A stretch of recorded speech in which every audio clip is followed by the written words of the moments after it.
State takes advantage of points known.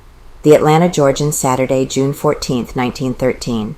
With certain of the strong defenses of Leo M. Frank exposed by the preliminary battle over the custody of the negro Conley, the prosecution in the Phagan murder mystery went to work on the case today with its first definite idea of the sort of a stronghold it must assault.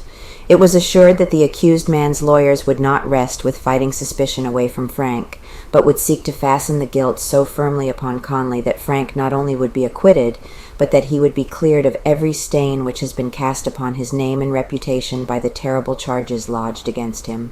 Report was rife Saturday morning that the attorneys for Frank had not yet acknowledged defeat in their efforts to have Conley confined at the Tower instead of at the police station, where they charge he is improperly protected and petted by the detectives. The next move was rumored to be the swearing out of a warrant charging the negro with the murder to compel Conley's removal to the Tower. Attacked by Rosser.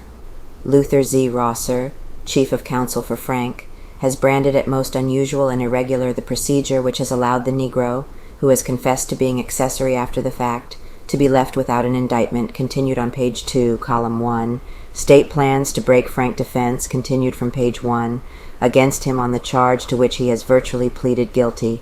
Rosser urged an impartial investigation into the possibility that he is even more seriously connected with the crime which resulted in the gruesome death of Mary Phagan. Chief of Detectives Lanford said Saturday when he was apprised of the contemplated move of those who wished to see the Negro's stories investigated by an impartial body that he assuredly would honor any warrant which on its face appeared bona fide, but that he would fight any effort to take Conley to the jail, which he suspected had back of it the animus of persons unfriendly to the Negro and friendly to Frank. Lanford asserted that all of his actions in the Phagan mystery had been inspired by the desire to get the guilty man, and that it was his conviction that the Negro was only a tool after the actual crime, guarding against surprise. After the developments of Friday, it became evident that the prosecution, while it is busying itself in an effort to place the crime on Frank, must guard against the surprise of finding all of a sudden that the defense has stolen a march and has in the meantime shifted every tenable suspicion directly upon the Negro Conley. Most of the evidence must be circumstantial.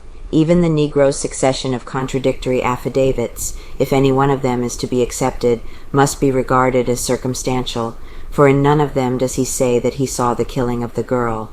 She was dead, he avers, when he first saw the body, so the death might have been quite accidental, even if every word of the Negro's latest affidavit is to be believed.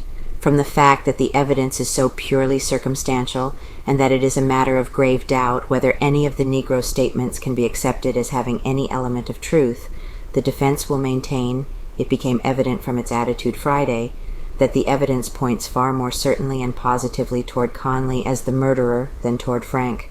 Absolutely nothing of a suspicious nature has been brought against Frank, the defense will assert, except that he had the opportunity. On the other hand, a score of suspicious circumstances will be brought against the Negro. The work of the prosecution from this time on will be the adding of confirmatory evidence to the Negro's stories. The detectives have professed to have a great amount of evidence bearing out Conley's statements of what happened in the factory on the day of the murder. They have said that they are keeping much of this under cover for the purposes of prosecution until the trial of Frank begins. When taxed with the question as to how they could believe the Negro's latest statement and accept it as the unqualified truth, when the Negro admittedly had told a string of lies and falsehoods previously, they have said that they will not have to depend on the Negro's story alone, but will have substantiating evidence to bolster up every statement that he has made. Besides the collecting of confirmatory evidence, the prosecution is busy in an effort to break down Frank's iron-bound alibis. So strong have these alibis been established, it has appeared that they are unassailable, but the Solicitor General is overlooking no chances and has had his agents investigating Frank's every movement on the day of the crime.